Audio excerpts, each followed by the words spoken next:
Grève dans la fonction publique, gouvernement ou pas, il n'y aura pas de trêve. Les fonctionnaires font fi de la censure. À Rennes comme dans de nombreuses villes, des dizaines de milliers de manifestants ont défilé ce jeudi au lendemain de la censure du gouvernement Barnier pour défendre les services publics. Dans le cortège rennais, à l'Assemblée nationale, c'est la foire, ici c'est la fête foraine, se marre Jean-Paul, tirant sur sa clope comme un pompier. Comme chaque année début décembre, les manèges ont envahi l'esplanade de Gaulle, le point de départ de presque toutes les manifestations à Rennes.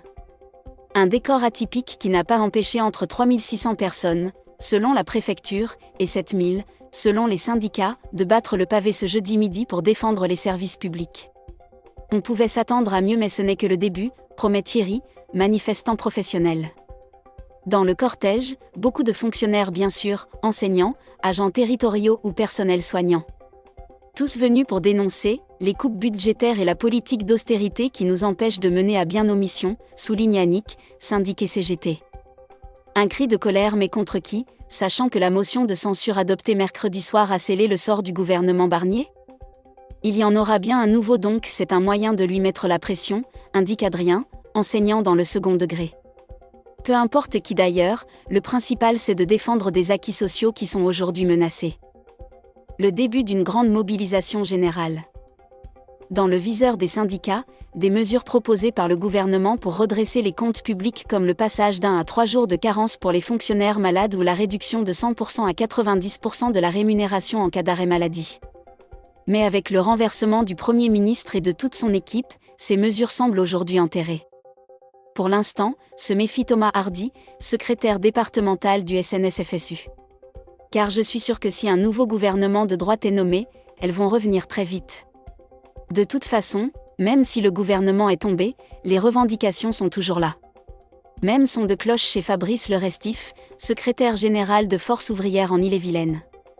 On s'en fiche de Barnier ou d'un autre et on ne se cale pas sur leur calendrier politique, s'exclame-t-il. Cela ne va pas s'arrêter ce soir de toute façon, ni pour les fêtes.